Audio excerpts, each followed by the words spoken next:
నేను సునీత. సామాజిక సమానత్వానికి ప్రతీకగా నిలిచిన దామోదరం సంజీవయ్య విద్య ద్వారానే కుల వివక్షత నిర్మూలన సాధ్యమవుతుందని తెలిపారని జాయింట్ కలెక్టర్ నూరుల్ కమర్ అన్నారు. ఈ మేరకు స్వర్గీయ దామోదరం సంజీవయ్య 11వ జయంతి సందర్భంగా జరిగిన కార్యక్రమంలో వారు ముఖ్య అతిథిగా పాల్గొన్నారు. దేశంలోనే తొలి దళిత ముఖ్యమంత్రి దామోదరం సంజీవయ్య 105వ జయంతి సందర్భంగా సాంఘిక సంక్షేమ శాఖ ఆధ్వర్యంలో స్థానిక కలెక్టరేట్ నుండి నంద్యాల చెక్పోస్టు వరకు ఏర్పాటు చేసిన ర్యాలీని జిల్లా జాయింట్ కలెక్టర్ నూరుల్ కమాల్ జెండా ఊపి ప్రారంభించారు. అనంతరం నంద్యాల చెక్పోస్టులో ఉన్న స్వర్గీయ దామోదరం సంజీవయ్య విగ్రహానికి పూలమాల వేసి ఘనంగా నివాళులు అర్పించారు. అనంతరం అక్కడే ఏర్పాటు చేసిన సభలో అధికారులు వివిధ కుల సంఘ నాయకులతో జ్యోతి ప్రజ్వలనతో కార్యక్రమాన్ని జిల్లా జాయింట్ కలెక్టర్ నూరుల్ కమల్ ప్రారంభించారు. ఈ సందర్భంగా జాయింట్ కలెక్టర్ నూరుల్ కమల్ మాట్లాడుతూ 1925వ సంవత్సరంలో దళితుల పరిస్థితి అత్యంత దయనీయంగా ఉండేదని, కుల వివక్షత తీవ్రంగా వ్యాపించి ఉండేదని గుర్తు చేశారు. అటువంటి పరిస్థితుల్లో కర్నూలు జిల్లా పెద్దపాడు గ్రామంలో దళిత సామాజిక వర్గానికి చెందిన దామోదరం సంజీవయ్య జన్మించి కృషి పట్టుదలతో రాష్ట్ర తొలి దళిత ముఖ్యమంత్రిగా ఎదగటం గొప్ప విషయమని పేర్కొన్నారు. ఆయన జీవితం నేటి యువతకు స్ఫూర్తిదాయకమన్నారు. డాక్టర్ బిఆర్ అంబేద్కర్ ఎన్నో అడ్డంకులను అధిగమించి చదువుతో ఉన్నత స్థానాన్ని అధిరోహించారని, విద్య ద్వారానే సమాజంలో మార్పు సాధ్యమన్నారు. రాజ్యాంగం ద్వారా అందరికీ సమాన హక్కులు లభించాయని, ఎస్సీ ఎస్టీల రక్షణ కోసం ప్రత్యేక చట్టాలు, ముఖ్యంగా అట్రాసిటీ చట్టం అమల్లో ఉన్నాయని తెలిపారు. గతంతో పోలిస్తే సమాజంలో అనేక మార్పులు చోటు చేసుకున్నాయన్నారు. విద్య ద్వారానే ఈ వివక్షతను పూర్తిగా రూపుమాపగలమన్నారు. దామోదరం సంజీవయ్య ముఖ్యమంత్రిగా ఉన్న కాలంలో కార్మికుల హక్కుల కోసం ప్రత్యేక చట్టాలు తీసుకొచ్చారని, భూమి లేని నిరుపేదలకు భూముల పంపిణీకి చట్టపరమైన చర్యలు చేపట్టారన్నారు. వెనుకబడిన వర్గాల అభివృద్ధికి ప్రభుత్వం ప్రత్యేక చర్యలు తీసుకుంటుందన్నారు. ప్రభుత్వం విద్యార్థుల చదువుకు అనేక సంక్షేమ కార్యక్రమాలు అమలు చేస్తోందని, విద్య ద్వారానే ఉన్నత భవిష్యత్తు సాధ్యమని పేర్కొన్నారు. అనంతరం ఎస్సీ ఎస్టీ అట్రాసిటీ చట్టం కింద ఆదోని పట్టణానికి చెందిన తాయప్పకు సామాజిక సంక్షేమ శాఖలో వాచ్మెన్గా నియామక పత్రాన్ని జాయింట్ కలెక్టర్ చేతుల మీదుగా అందజేశారు. అదేవిధంగా దామోదరం సంజీవయ్య జయంతిని పురస్కరించుకుని జిల్లాలోని పలు పాఠశాలల్లో నిర్వహించిన వ్యాసరచన పోటీలు, క్రీడా పోటీలలో విజేతలైన విద్యార్థులకు జాయింట్ కలెక్టర్ మెమెంటోలు అందచేసి అభినందించారు. ముందుగా జిల్లా సాంఘిక సంక్షేమ శాఖ అధికారి రాధిక, సంఘ నాయకులు రాధాకృష్ణ, జ్యోతి, సోమన్న, చంద్రప్ప, వెంకటేశ్వర్లు, శ్రీను, రాజశేఖర్ తదితరులు సభను ఉద్దేశించి ప్రసంగించారు. కార్యక్రమంలో ట్రైబల్ వెల్ఫేర్ అధికారి సురేష్, మెప్మా పేడి శ్రీనివాసులు, వివిధ సంఘ నాయకులు, అధికారులు తదితరులు పాల్గొన్నారు. 1960లో ఎస్సీ రిజర్వేషన్ 14 నుంచి 17% పెంచారు. బడుగు వర్గాల మొత్తం ప్రాతినిధ్యాన్ని 24 నుంచి 38% పెంచగలిగారు. పారిశ్రామిక వృత్తి కార్పొరేషన్, చిన్న తరహా పరిశ్రమల కార్పొరేషన్, మైనింగ్ కార్పొరేషన్, మౌలిక సదుపాయాల కార్పొరేషన్, కింద ఆయన హయాంలోనే మొదలయ్యాయి. వృద్ధాప్య పెన్షన్ పథకం మొదలైంది. తెలుగును అధికార భాషగా, ఉర్దూను 2వ భాషగా ప్రోత్సహించారు. 1961 ఏప్రిల్ 10న నిర్బంధ ఉచిత ప్రాథమిక విద్యను ప్రవేశపెట్టారు. మధ్యాహ్న భోజన పథకము, స్కాలర్షిప్లను దామోదరం గారే ప్రవేశపెట్టడం జరిగింది. సంజయ్ గారు లైఫ్ చూస్తే ఇన్ ఆల్మోస్ట్ ఎవ్రీ ఫీల్డ్ చాలా బాగా పనిచేస్తారు. లేబర్ రైట్స్ లో చూస్తే చాలా వరకు ఫార్మలైజేషన్ చేసేసి వీళ్ళకు బోనస్, అది తర్వాత లీవ్స్ గురించి చాలా చాలా పోరాటం చేసేసి లా తీసుకొని వచ్చారు. The land was given to the landless poor for free for cultivation. అది తర్వాత మళ్ళీ పిఓటీ తీసుకొని వచ్చారు. ఎందుకు? So that land, A land Dalit వీళ్ళకు ఇచ్చాము, అది that shall not be alienated somebody else. ఇది చాలా పని చేస్తారు. కానీ అప్పుడు నుంచి ఇప్పుడు వరకు చాలా తేడా వచ్చింది, చాలా వరకు ఇంప్రూవ్మెంట్ అయింది. Now our responsibility, government's responsibility as well as the social society's responsibility, mainly the leaders of SC, ST, BC, minorities, their main responsibility ఎలా వీళ్ళు పోరాటం చేస్తారు. అది ఏ వెనుకబడి ప్రాంతం ఉన్నాయి, అందులో కూడా ఎవరు చాలా పూర్ ఉన్నారు. వీళ్ళ కోసం మీరు వీళ్ళ ప్రాబ్లం మీరు గవర్నమెంట్ దృష్టికి తీసుకొని వస్తే వీళ్ళకు చాలా వీళ్ళ లైఫ్లో చాలా డిఫరెన్స్ వస్తాయి. రాష్ట్రంలో కూటమి ప్రభుత్వం అధికారంలోకి వచ్చాక ఆర్యవైశ్యుల సంక్షేమానికి అవసరమైన చర్యలు తీసుకుంటుందని Kurnool urban development authority chairman Somisetti Venkateswarlu, రాష్ట్ర ఆర్యవైశ్య మహాసభ ప్రధాన కార్యదర్శి ఇల్లూరు లక్ష్మయ్య అన్నారు. విశాఖపట్నంలో జరిగిన ఆర్యవైశ్య మహాసభ నాయకుల ఆత్మీయ కలయిక కార్యక్రమంలో వారు పాల్గొన్నారు. విశాఖపట్నంలో జరిగిన ఆర్యవైశ్య మహాసభ నాయకుల ఆత్మీయ కలయిక కార్యక్రమంలో ముఖ్య అతిథులుగా Kurnool urban development authority chairman Somisetti Venkateswarlu, రాష్ట్ర ఆర్యవైశ్య మహాసభ ప్రధాన కార్యదర్శి ఇల్లూరు లక్ష్మయ్య హాజరయ్యారు. ఈ సందర్భంగా స్థానిక ఆర్యవైశ్య మహాసభ నాయకులుగా హాజరైన సోమిశెట్టి వెంకటేశ్వర్లతో పాటు ఇల్లూరు లక్ష్మయ్యను ఘనంగా సత్కరించారు. ఈ సందర్భంగా జరిగిన సమావేశంలో వారు మాట్లాడుతూ ఆర్యవైశ్యులందరూ ఐకమత్యంగా ఉండి సమస్యల పరిష్కారం కోసం కృషి చేయాలని సూచించారు. ఆర్యవైశ్య మహాసభ ద్వారా ఆర్యవైశ్యుల సమస్యల పరిష్కారానికి నిరంతరం కృషి చేస్తామని తెలిపారు. రాష్ట్రంలోని ఆర్యవైశ్యుల సమస్యల పరిష్కారానికి టీజీ వెంకటేష్, రాష్ట్ర మంత్రి టీజీ భరత్ నిరంతరం సహాయ సహకారాలు అందిస్తున్న విషయాన్ని గుర్తు చేశారు. గతంలో వైఎస్ఆర్ కాంగ్రెస్ పార్టీ ప్రభుత్వం అధికారంలో ఉన్న సమయంలో రాష్ట్రంలోని ప్రాంతాలలో ఆర్యవైశ్యులపై దాడులకు పాల్పడ్డారని విమర్శించారు. ఆ సమయంలో తాము బాధిత ఆర్యవైశ్య కుటుంబాలకు అండగా ఉండి ధైర్యం చెప్పామని తెలిపారు. రాష్ట్రంలోని ఆర్యవైశ్యులకు ఎక్కడ ఏ సమస్య వచ్చినా అందరూ సమైక్యంగా ఉండి పరిష్కరించేందుకు కృషి చేయాలన్నారు. రాష్ట్రంలో కూటమి ప్రభుత్వం అధికారంలోకి వచ్చిన తర్వాత ఆర్యవైశ్యుల సమస్యల పరిష్కారానికి ఎన్నో చర్యలు తీసుకుంటున్నామని తెలిపారు.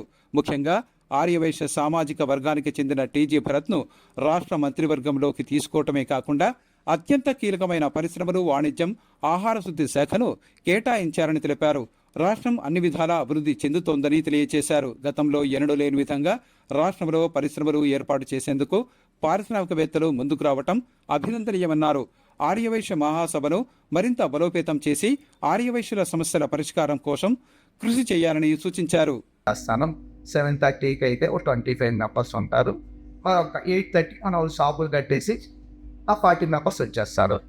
అంటే ఒక వ్యక్తి ఎప్పుడు స్టేజ్ కిందే ఉంటున్నారు. ఇంత అసలు ఈరోజు నేను పావుతో వెళ్ళి వచ్చాను, కానీ అతను ఎంత కష్టపడితే కానీ ఇవన్నీ ఫాలో వచ్చేవి. ఒక్క నెప్పలు కూడా నా దగ్గర లేదు. ఎవరికి కూడా ఇక్కడ వచ్చిన వాళ్ళ మ్యాక్సిమం ఒక్క నెప్పలు కూడా లేదు. అంటే దీని వెనుక అతను ఎంత కష్టపడుతున్నారు మనం చెప్పడం ఈజీ. జగ్గారావు గారు మీరు ఒకటి 50 మందిని తీసిరాకి, జగ్గారావు గారు 100 మందిని తీసిరాని, ఆ 100 మంది తీసిరానికి అతను ఎన్నిసార్లు ఫోన్ చేయాలి, ఎంత కష్టపడాలి. కష్టపడుతూ అతను కింద కూర్చుంటారు. అది కరెక్ట్ కాదు. కష్టపడే వ్యక్తి ఏదో కూర్చోవాలి, అతను ఒప్పుకోలేదు, కానీ తప్పదు మీరు కూర్చోవాలి అంటే వెంటనే జగ్గారావు గారు ఇక్కడ కూర్చున్నామే. చాలా అభినందన. ఎందుకంటే చాలా అది వెనక ఉండడం అనేది ఒక కార్యక్రమం నడిపించడం ఎంత కష్టమో దాని వెనకుండి కష్టపడే వ్యక్తులు కూడా ముందును మనం గుర్తించాలి. గుర్తిస్తే వాళ్ళు ఈ ఒక ఇంకా పని చేయాలని వాళ్ళకు ఒక కోరిక ఏర్పడుతుంది.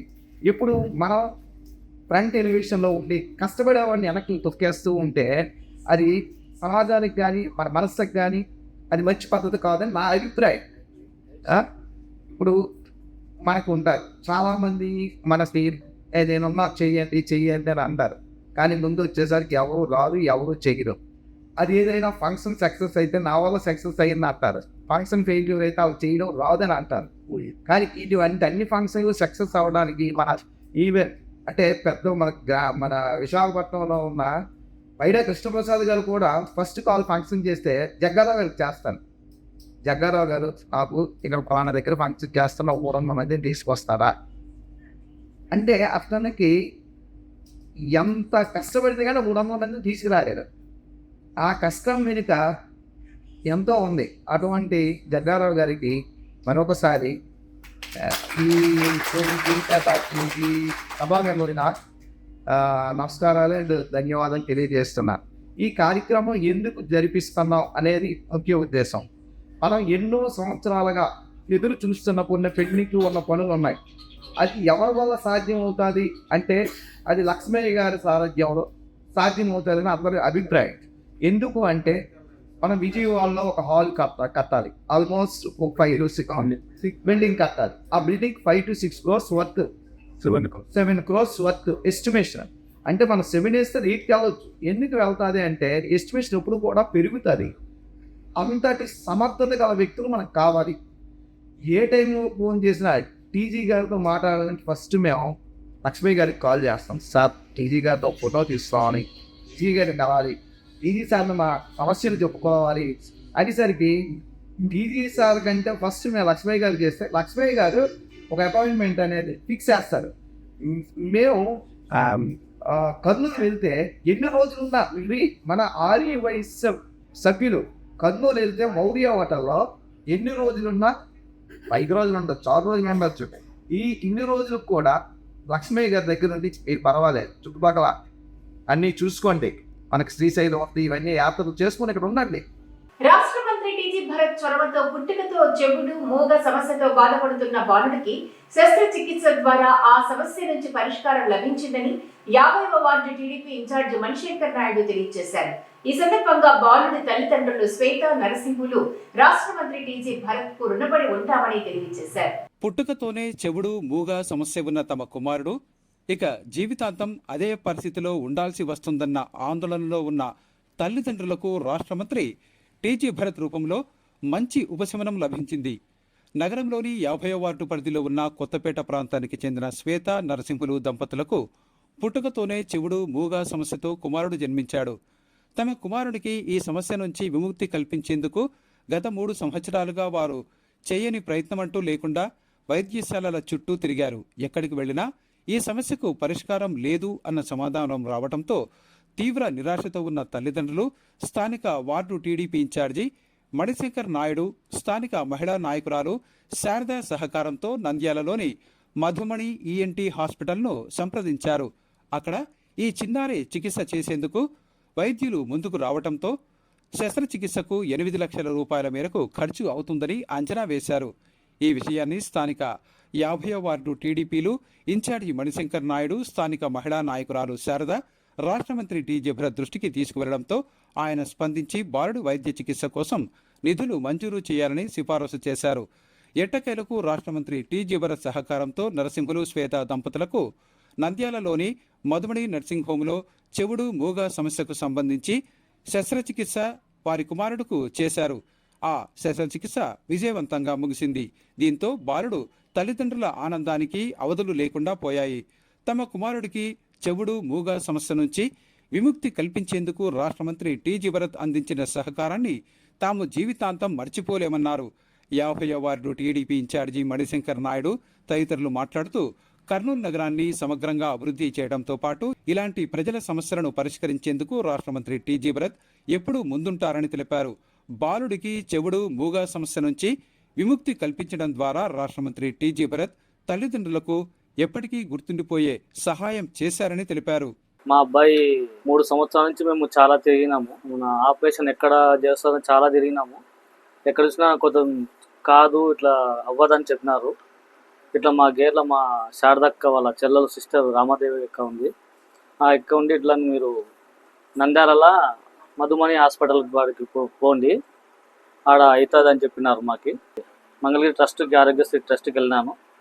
అక్కడ వాళ్ళు సర్లే మీరు వెళ్ళండి, ఊరికి వెళ్ళండి, మేము కాల్ చేస్తాంలే అక్కడికి అన్నది. మళ్ళీ కాల్ చేసినారు. మాకి చేస్తారా కల్లా మళ్ళీ శారదక్క తొలకపోయి మమ్మల్ని మళ్ళీ భర్త సార్ కాడ తొలకపోయి, సార్ వీళ్ళ పరిస్థితి చాలా బీదలు, ఏదో హెల్ప్ చేయాలి సార్ మనం అని చెప్తే సార్ మళ్ళీ అక్కడ ఫోన్ చేసి మాట్లాడినారు. మాట్లాడినాక మాకు నంద్యాల నుంచి ఫోన్ చేసినారు. పలానప్పుడు మీరు డేటు ఫిక్స్ అయింది, మీరు రావాలి. మణిశంకర్ అన్న బాగా మాకు హెల్ప్ చేసినాడు. ఈయన తరఫున కూడా మాకు వీళ్ళిద్దరు బాగా హెల్ప్ చేశారు. నాకు అక్కడ నంద్యాలకు కూడా వీళ్ళు కూడా మా ఇంట్లో వచ్చారు, వచ్చి బాగా చూసుకున్నారు. అక్కడ భరత్ సార్ గారు తెల్లబరిచినారు. కృతజ్ఞతలతో చాలా సంతోషమైంది మాకు. మా కొడుకు పేరు కార్తికేయ. మా కొడుకుకి ఇట్లా చెవులు వినపడవు, మాటలు రావు బాబుకి.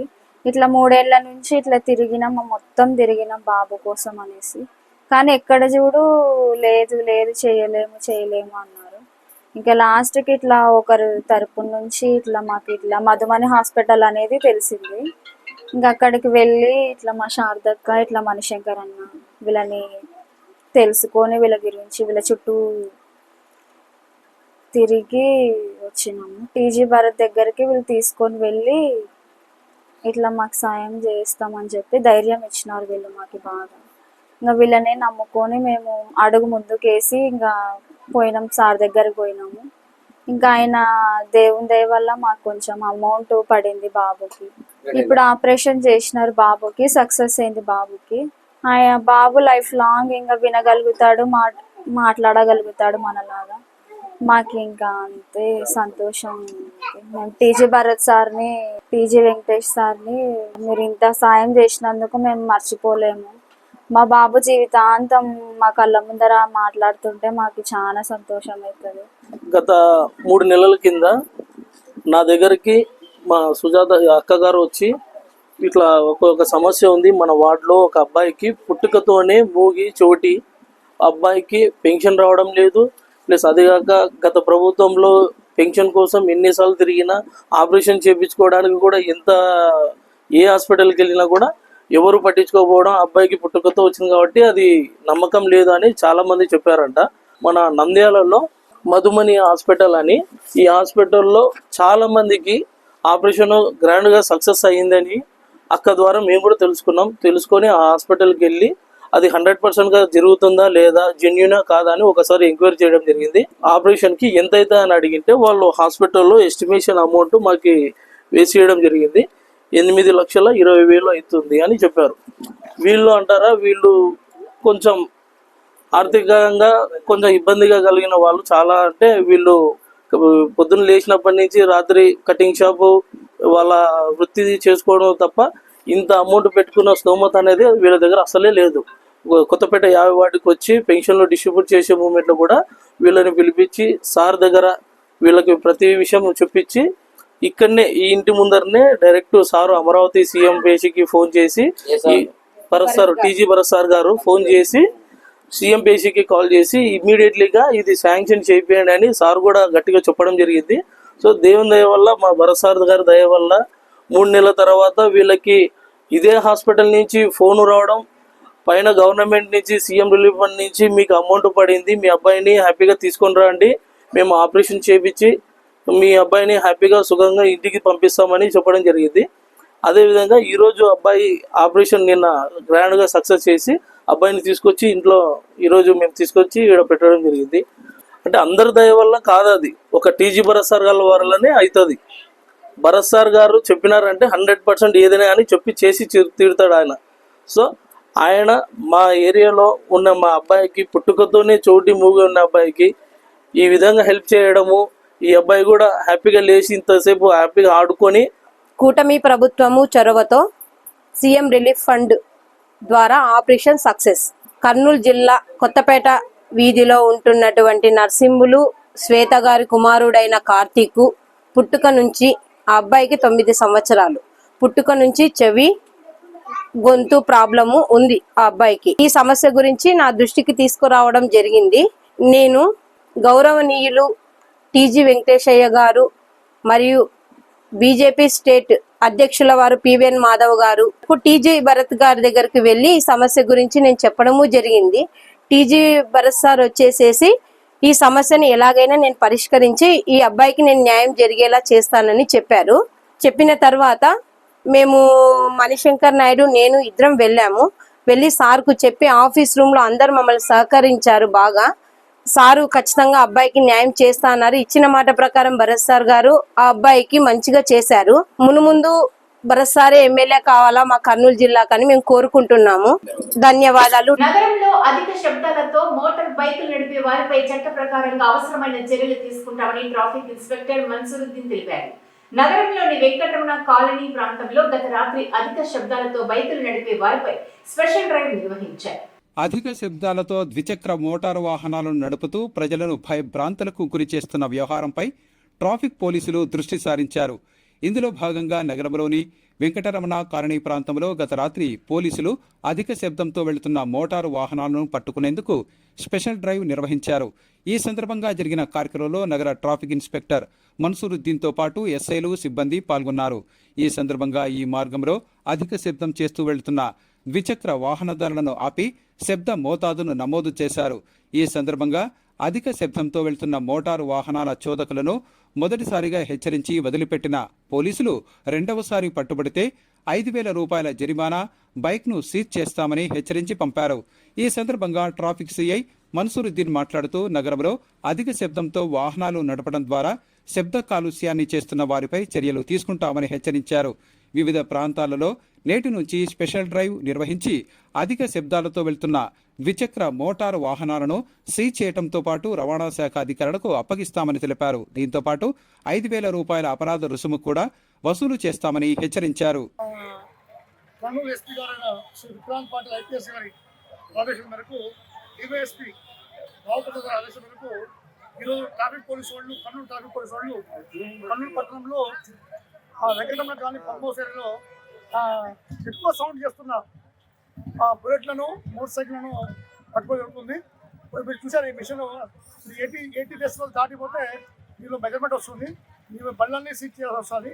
రెండవది మనకు 5,000 రూపాయలు ఫైన్ ఉంది దానికి. ఎందుకంటే చాలామంది ఈ ఏరియాలో వెంకటరమణ కాలనీలో ఉండే వాళ్ళు చాలామంది కంప్లైంట్ చేస్తారు. ఎందుకంటే ఈ బుల్లెట్ సౌండ్ వల్ల రాత్రి పిల్లలకు జలాలు వస్తున్నాయని చాలా డిస్టర్బ్ అవుతాయి. ఆ విషయం మీద ఈరోజు స్పెషల్గా చేసాము. ఇప్పుడు చూశారు చాలా వరకు ఒక మెకానిక్ కూడా వేరే పెట్టాము. మోటార్ సైకిల్తో ఓపెన్ చేసి ఇస్తుంటే పంపిస్తున్నాం మొదటి తప్పుగా. నెక్స్ట్ టైం వచ్చే ఖచ్చితంగా 5,000 రూపాయలు ఫైన్ ప్లస్ బండి కూడా సెట్ చేస్తాము.